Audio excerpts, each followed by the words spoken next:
Muchísimas gracias. ¿Se escucha bien? Sí. ¿Sí? Voy a tratar de hablar lentamente. Oye, soy buenísima, ¿no? Después de esta presentación, me quedé muy contenta. Os voy a contar un poco desde dónde voy a hablar. A mí cada vez que me invita Natalia a cualquier cosa siempre digo que sí. Y en líneas generales termino escribiendo un libro porque me hace investigar para presentar la ponencia.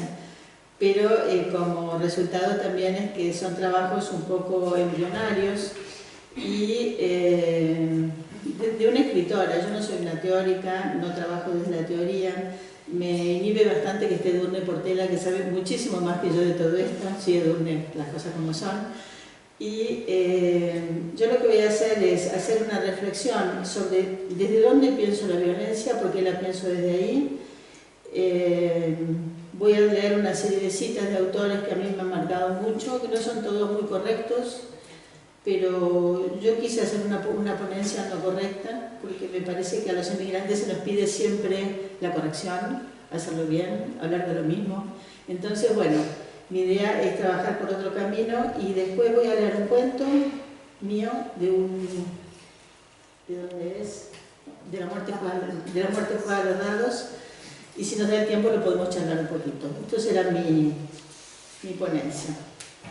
Os cuento un poco también por qué empiezo a trabajar este tema, que para mí es un tema inagotable. Yo no sé por qué escribo la violencia, lo que sí es que sé que la violencia me atraviesa como exiliada política y como persona de mi generación que vivió en primera persona lo que es una dictadura, pero sin haber estado presa ni torturada. O sea, yo soy exilada, pero no estuve ni presa ni torturada. Lo cual trae una serie de culpas, ¿no? De no haber muerto cuando uno debió haber muerto junto con sus compañeros. Entonces empiezo a pensarlo en la ESMA, que es la Escuela de Mecánica de la Armada en Argentina, un día en que este centro donde había un casino de militares, es un lugar muy siniestro, había un casino de militares allí, o sea que los militares bebían mientras se torturaban. Es uno de los centros más emblemáticos de Argentina, que sí es un país que ha trabajado en la memoria, lo convierte en un centro cultural donde se habla de estos temas. No sé qué pasará ahora con el amigo Milei, pero de momento esto ha sido un lugar donde se desarrollaban distintos puntos de vista sobre qué es la violencia. ¿Retienen dolor las paredes? ¿Las paredes retienen este dolor? Yo creo que sí. Nos situamos en un día de invierno, podría ser un día parecido a este día de León, pero con más frío, con esta luz oblicua de Buenos Aires, que es una luz bastante triste, en una sala llena de gente, llena, muy a la porteña, ¿no? Con mucho entusiasmo por debatir estos temas, y escucho allí a dos intelectuales importantes, una hablando de cómo se constituye la memoria y diciendo que no sirve el testimonio de los torturados porque no es fiable, y acto seguido se levanta al público una mujer que había sido torturada en la Escuela de Mecánica de la Armada, que también era una teórica, y se establece una discusión dura e interesantísima. Yo creo que yo empiezo allí a pensar qué se puede contar, cómo se puede contar y por qué se debe o no se debe contar. A partir de ahí se liberan una serie de preguntas que, si soy sincera, no se dan la respuesta. Cuando terminé de escribir esta ponencia, de algún modo seguía en el punto de partida, pero con más interrogantes. Esas dudas y vacilaciones son las que han determinado durante años mi escritura, que siempre se ha friccionado con la posibilidad o imposibilidad de contar el horror. Estas son mis preguntas. ¿Narro mi dolor o el de los demás? ¿Hasta qué punto es lícito hacerlo? ¿Me hace sentir cómoda que el mercado premie unas historias dolorosas con una retribución económica? ¿No sería mejor callar? Pero callar no implica quitarle la voz a los que vivieron estas historias en primer plano, a los que no tuvieron la oportunidad de hablar. Escribir sobre estos temas ¿nos ayuda quizá a tomar conciencia del pasado o no nos ayuda? Pensemos por ejemplo, en cómo se transmite la transición en España cuando se dice de esto no hay que hablar. Abre heridas. ¿Poseen estas historias algún potencial que nos permite escrutar el porvenir o crear al menos un espacio de autorreflexión? ¿Hasta qué punto podemos asomarnos a lo indecible sin ser atraídos por el vórtice? ¿Qué se puede contar y hasta dónde? ¿Qué sentido tiene? ¿Qué sentido tiene también callar? Me refiero, claro, al campo de la literatura y también a la posibilidad de utilizar géneros mixtos, no siempre al testimonio directo, profusamente debatido, o de otros géneros como el reportaje o la historia como elementos conceptuales. Esta es la reflexión que quiero plantear. Consiste en cómo representar la violencia en la escritura y pensarlo como algo dicho por una escritora. Yo soy una escritora lectora, no soy una teórica, pero sí me nutro de otros autores para sostener mis principios, que siempre son un poco insostenibles, porque si no, no sería escritora. O sea, cada libro hace que los principios avancen y varíen. ¿Qué límites tiene esta representación? El tema no es nuevo en absoluto. Mancha nuestra vida cotidiana desde los medios de comunicación masiva, porque las imágenes de violencia nos saturan hasta el punto de convertirse en repeticiones, en un cliché. O sea, hasta qué punto repetir la violencia no la vacía de sentido también. Estas preguntas me llevaron a escribir un libro, La muerte juega a los dados, que es mi libro más argentino, donde atravieso la historia de dos países, Argentina básicamente y también España. Si me lo permitís, voy a hacer un recorrido veloz sobre temas o textos de escritores que me han aportado de distintos ángulos, comprometidos o no con una visión social o política. Son reflexiones duras, lo sé, pero pensar estos temas es también el destino de nuestra época. Y os invito esta tarde a pensar conmigo. Empezaré con Antonin Artaud, que es uno de los más notables escritores del llamado arte de la crueldad, como le denomina Maggie Nelson. Desde su teatro de la crueldad, Artaud escribe: desde el punto de vista de la mente, la crueldad significa rigor, intención y decisión implacable, determinación irreversible y absoluta. Y aquí aparece una idea que me parece muy interesante, que es la relación entre la crueldad y la limpieza. Esto lo vamos a ver en muchos discursos políticos. Pareciera que en algunos artistas la recurrencia de la crueldad se acerca a la fiesta dionisíaca, a la búsqueda de una violencia que sea capaz de barrerlo todo, de limpiar a la sociedad de su propia suciedad. A mí me venía en el acto a la mente Milei con su motosierra, esta intención de limpiarlo todo. Recupero ahora otra perspectiva que implica fuertemente al espectador o al lector. El crítico literario Lionel Trilling, lejos de proponer la limpieza a través del horror, como hace Artaud, dice: es posible que la contemplación de la crueldad no nos haga más humanos, sino más crueles, que la reiteración de la maldad de nuestra condición espiritual nos lleve a consentirla. Aquí tenemos como la otra mirada, que también es una mirada bastante incómoda. No todas las culturas ni todas las épocas piensan que la crueldad merece ser representada. Los budistas, por ejemplo, desaconsejan por completo meditar u observar los actos crueles o los espectáculos violentos, porque dicen que aumentan la presencia de agresividad en nuestra mente. ¿Es cierto que observar la crueldad nos hace más crueles? Es posible, pero no es seguro. Walter Benjamin, a su vez, comenta que si no ampliamos el enfoque de lo cruel, si no lo alejamos de lo puramente individual, dicho placer es capaz de conducirnos a formas brutales de autogestión como el fascismo.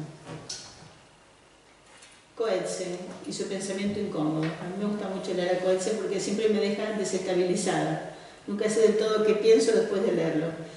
En su libro Elizabeth Costello aparece su alter ego, esa mujer antipática, inteligente y casi anciana, que enuncia el siguiente diálogo. Es un diálogo que yo he copiado, pero está bastante resumido.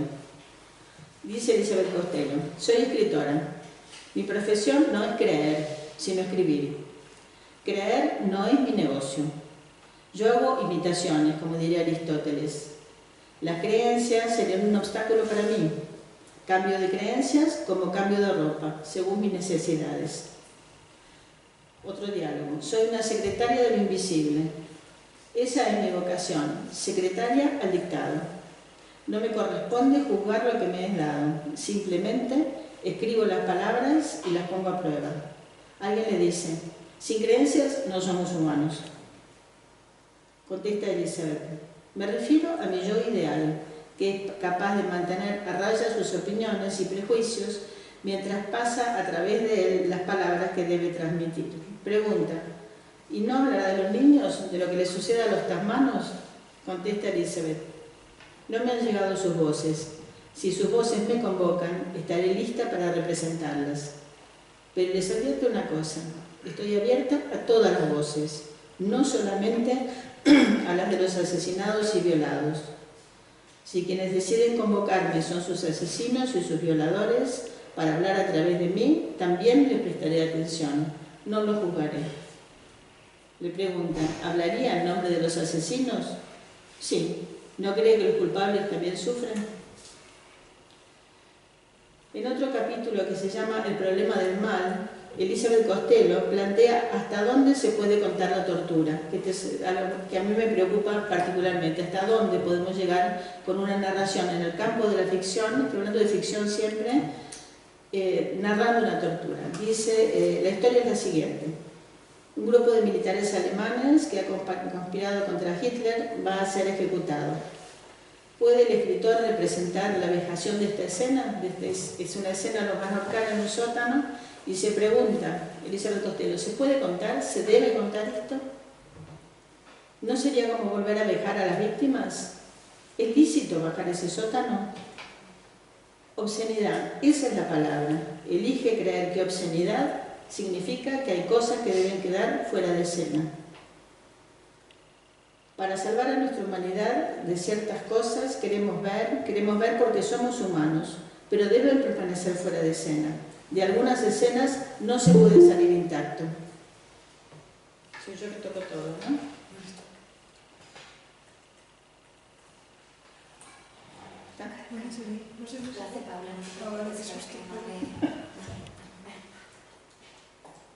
Mi tesis, dice Elizabeth Costello, es que no es bueno ni leer ni escribir ciertas cosas. Los lugares prohibidos están prohibidos. No creo que ninguno de nosotros tenga que entrar en ese sótano. La muerte es algo privado. El artista no tendría que invadir las muertes ajenas. No se puede entrar en el mal absoluto. De estas experiencias no se aprende. No quiere mirar. Es recato de hermana.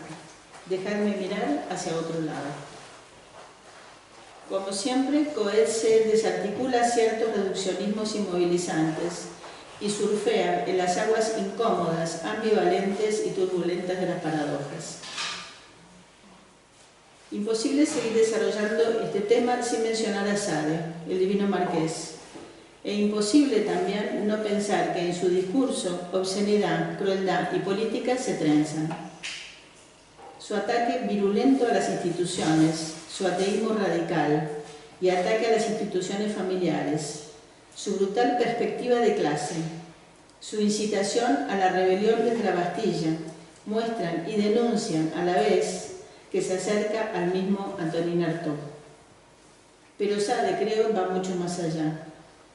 Lejos del individualismo de Artaud, Sade practica también la crueldad, pero la une con la obscenidad, la crueldad, la política y la rebelión. Para él, la crueldad no es más que la energía del hombre que la civilización todavía no ha corrompido.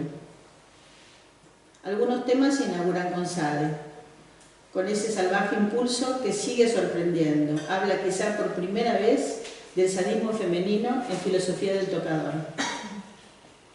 Muchos años más tarde, Pierpaolo Pasolini, en Salò, reactiva el simbolismo político de los 120 días de Sodoma, situándola en la Segunda Guerra Mundial.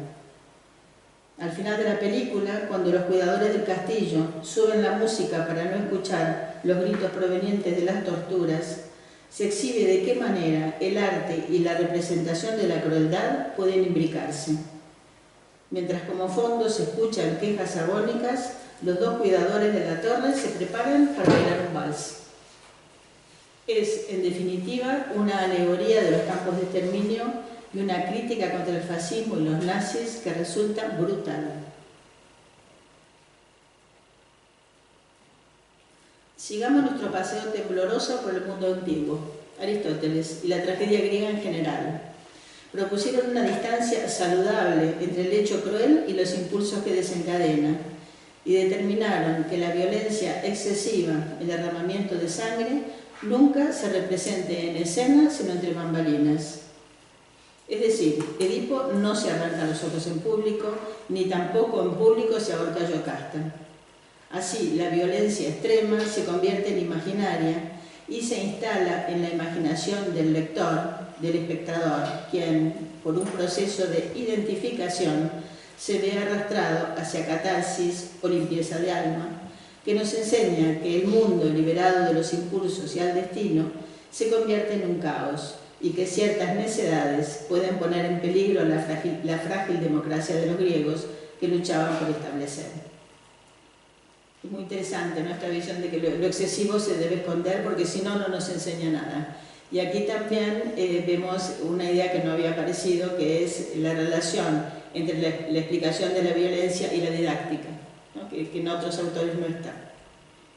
Así los impulsos violentos lanzados al escenario, pero entre bambalinas, se alejan de la cotidianidad y el arte de la violencia se convierte en un antídoto contra la violencia.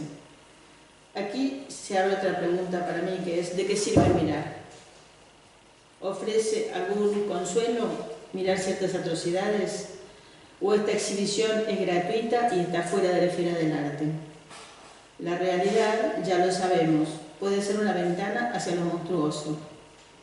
Pensemos, por ejemplo, en las torturas en directo que se proyectan en YouTube en las decapitaciones. ¿Nos aturden? ¿Nos insensibilizan? Para Susan Sontag, gran pensadora del tema a partir de la fotografía, la mezcla de banalidad incesante y terror inconcebible provoca esta reflexión. Comillas. Quizá la única persona con derecho a ver imágenes de semejante sufrimiento extremado son las que pueden hacer algo para aliviarlo, por ejemplo, los cirujanos de un hospital, o las que pueden aprender de ella. Los demás somos mirones, tengamos o no la intención de serlo. Un hombre que muere en una imagen muere eternamente, está vejado para siempre. Comillas, exhibir a los muertos es lo que al fin y al cabo hace el enemigo.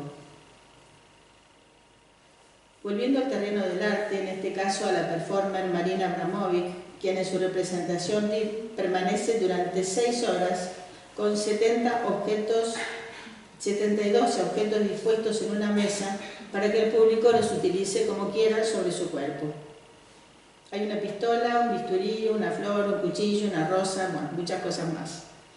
Al principio no pasa nada, pero la agresión comienza lentamente y al final a la performer le han quitado toda la ropa con objetos cortantes, la han quemado, cortado, decorado.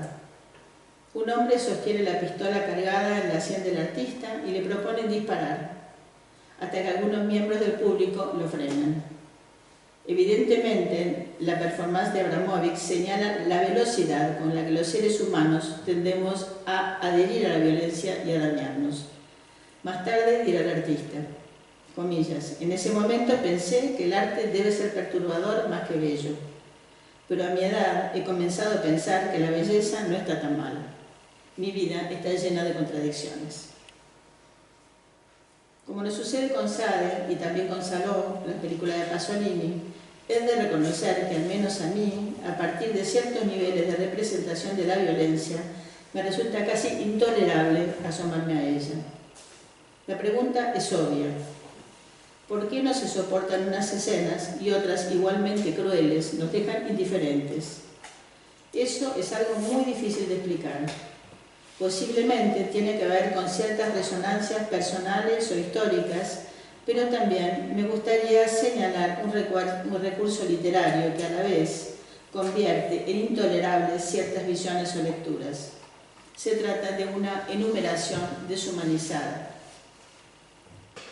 Si bien Los 120 días de Sodoma es un libro difícil de soportar, Su final, en el que Sade, ya sin tiempo para redactar, enumera simplemente una serie de escenas y torturas, exige al lector un alto grado de paciencia y concentración, y solo un entusiasmo casi patológico por el texto hará que no cierre el libro y lo tire por la ventana.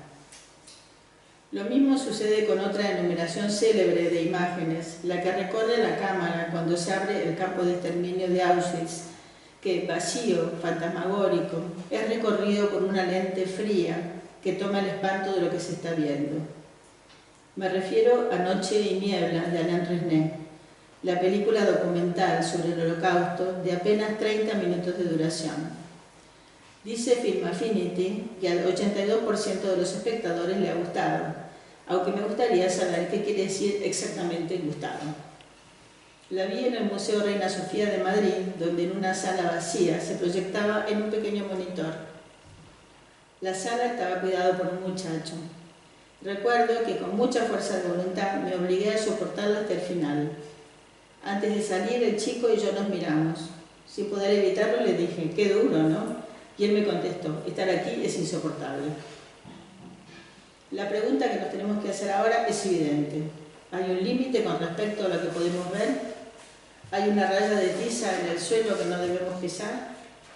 ¿Es la misma para todos o al ver a los enemigos muertos no nos impresionamos tanto? Mientras que sí sufrimos si el daño se inflige a uno de los nuestros. ¿Convertimos en objeto al que no pertenece a nuestro rebaño? Las guerras de los demás, el dolor de los demás. La proyección de todo lo abyecto hacia lo que no es como nosotros, el extranjero. Martha Nussbaum describió este sentimiento en su estudio sobre el asco. Incluso hay un cierto regodeo en los países del llamado primer mundo para reconocer la violencia, sí, pero proyectándola siempre hacia otras latitudes. Por poner un ejemplo que me es cercano, es mucho más fácil escribir y hablar sobre desaparecidos en Argentina que sobre los que dejó la guerra civil en España. Adorno señaló en 1949 que era un acto de barbarie escribir poesía después de Auschwitz. ¿Están exentos de esta prohibición el ensayo, el reportaje, la historia? ¿Son estos géneros, en teoría más objetivos, un receptáculo idóneo para ciertas circunstancias de la historia? ¿Lo son, al menos en algunos momentos? ¿O Adorno quiere decir que estos horrores anulan el pensamiento? Con respecto a la visión del otro, las proyecciones que se establecen en el discurso sobre la crueldad, una nueva resonancia aparece en el cuento magistral de Kafka, en la colonia penitenciaria. Si no lo habéis leído, os lo recomiendo mucho. Pero es un texto que yo reconozco que soy incapaz de releer, puesto que su alto voltaje literario hace que me sitúe frente al condenado y luego mis sueños se llenan de pesadillas. Allí la burocracia y el horror se dan la mano, la crueldad y la más extrema racionalidad. En la ficción, un condenado que no conoce el idioma en el que se le habla, escucha con expresiones faciales discordantes la explicación detallada de cómo va a morir. El manejo del punto de vista es magistral, y así la identificación que establecemos los lectores con el reo hace que el texto resulte insoportable. La resonancia de estas historias puede ser infinita, pero una vez leída es imposible de olvidar. ¿Así funciona nuestra sociedad con esa indiferencia? ¿Así esperan las víctimas un final que desconocen? Kafka dice que hay que leer libros que muerdan y pinchen y que nos hagan sentir desterrados en bosques remotos. Y la famosísima frase, un libro debe ser como un hacha que rompe el mar de hielo que llevamos dentro. El filósofo Slavoj Zizek suma un aspecto imprescindible.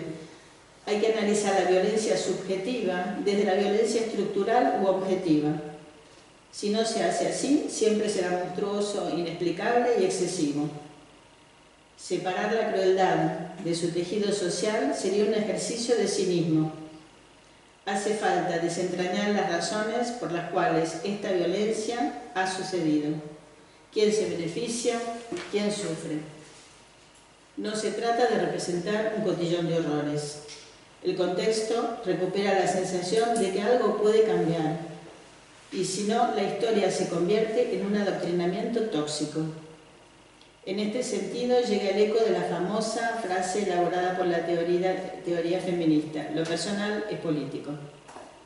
Una voz individual como parte de un grupo. En cuanto a la literatura, sería útil recordar que un texto interesante pone en funcionamiento otro tipo de cadenas de significados, ligadas con la investigación lingüística, la retórica, la sucesión de transgresiones. ¿Se trata de utilizar el lenguaje para explicar lo inexplicable? Quizá, pero creo que no es la obligación del arte explicar las cosas, sino que esa sería más bien su disolución. Tampoco le compete al arte emitir juicios. El arte es más bien una revelación irregular, sorprendente a veces, un poco molesta, de cómo es el ser humano. Es en la incomodidad del arte donde se suma algo interesante a la mera crueldad y permite visualizar ciertas verdades conceptuales con otros vehículos expresivos. ¿Pretende entonces el arte de la crueldad intervenir en la realidad para mejorar nuestra vida? ¿O añade más dolor al que ya vivimos, más crueldad a la crueldad? ¿Tiene la representación de estos temas una relación directa con la enseñanza de la paz y de la moral? Responderé con dos citas más que en estas elucubraciones sobre escribir la violencia me he basado en una comunidad muy amplia de escritores que también opinan. Para el escritor norteamericano Brian Evenson, la verdad no puede ser impartida, tiene que ser infligida. O quizá, como escribe la poeta Fanny Howe, el sentido del arte es mostrar que la vida merece ser vivida, mostrando que no lo merece. ¿Puede nuestra conciencia conmocionarse con estos nuevos sentidos? Quizá el lenguaje literario y su capacidad para representar varias perspectivas a la vez permite una apertura reflexiva en donde cabe también lo indecible, aquello a lo que no sabemos cómo asomarnos porque nos quema. Creo que os he dado la tarde. Para continuar dando la tarde, voy a leer un cuento. ¿Voy bien de tiempo? Sí. Voy a leer un cuento que pertenece a La muerte juega a los dados. Es un cuento, no sé si tenéis el texto. Sí, es más fácil de seguir, ¿no? Os explico un poco las circunstancias. Yo trabajo en libros de cuentos encadenados, o sea que todo cuento está relacionado con un antes y un después. Y es un cuento que sucede, el libro sucede a principios del siglo XX en Argentina hasta nuestros días, sin tocar la era Milei, o sea, no entra todavía este periodo. Y el cuento anterior al que voy a leer, que se llama Las Eléctricas, se llama La Peste, y allí hay una niña que se llama Sonia, que juega en un jardín en la casa familiar, que es una familia porteña rica, y conversa con su madre, a quien le regala una piedra. Su madre es una mujer frágil, a quien interna cada tanto en un psiquiátrico y le practican electroshock.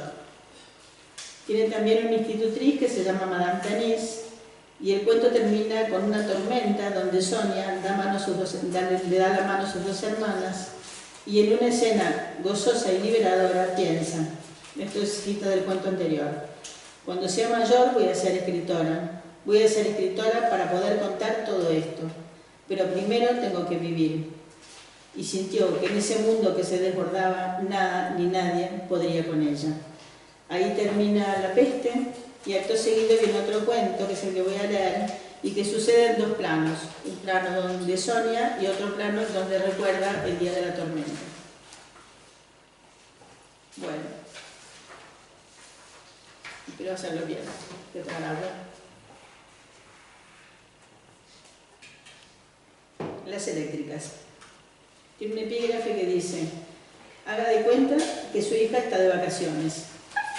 Un miembro de la dictadura argentina a una de las madres de Plaza de Mayo que le preguntaba por el paradero de su hija desaparecida. Mientras le empujan hacia la jaula de los gritos, la chica intenta no pensar. Tiene los ojos vendados, va descalza, le han quitado los zapatos y la humilla ese taconeo de botas militares a su lado. ¿La empujan o la llevan? ¿Qué más da? Sabe perfectamente cuántos pasos hay hasta el dolor. No hay escapatoria, así que ha desarrollado un plan. Es un plan idiota, pero le da la sensación de que algo está en sus manos. El juego se lo enseñó su madre y consiste en salir de su cuerpo. Primero tiene que localizar una sensación, luego la atrapa y es entonces cuando viaja hasta un recuerdo, como si fuera una ola o una escalera o un embudo o un pozo. Lo importante es concentrarse. Si lo consigue, si logra asirse a alguna imagen, navegará entre espasmos hasta la cima de la memoria. Con eso le basta. Pueden ser apenas unos segundos de memoria. Memoria dolorosa, memoria en carne viva. Busca a tientas y siente frío en la planta de los pies. Atrapa la sensación. Sus pies sobre el césped, siglos atrás. Los pies en el verde tibio, la caricia de la hierba.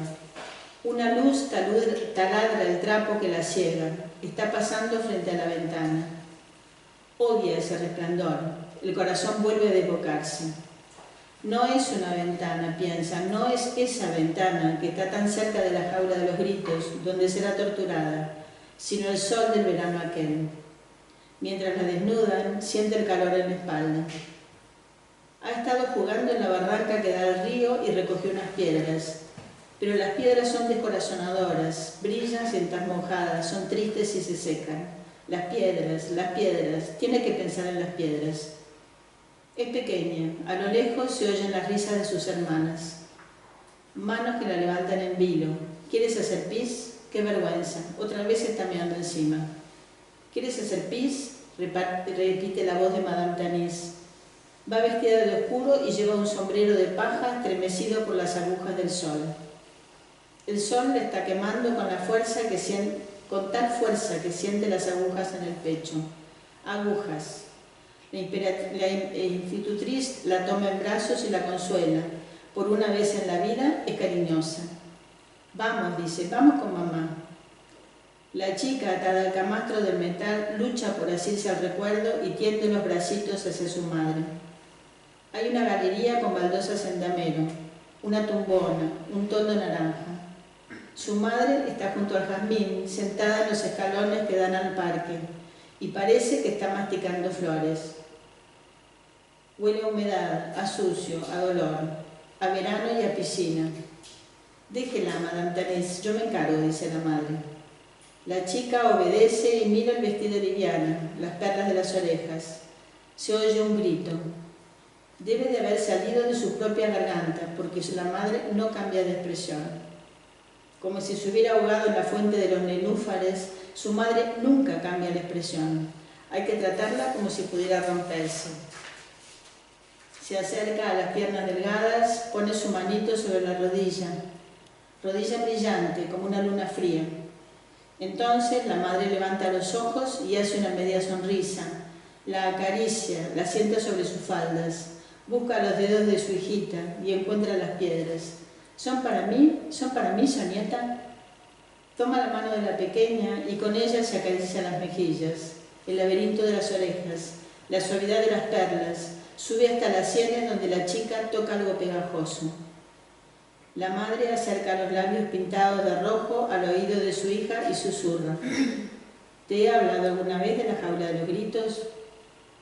Entre el pelo rubio y rizado de su madre, dos trasquilones, dos calvas.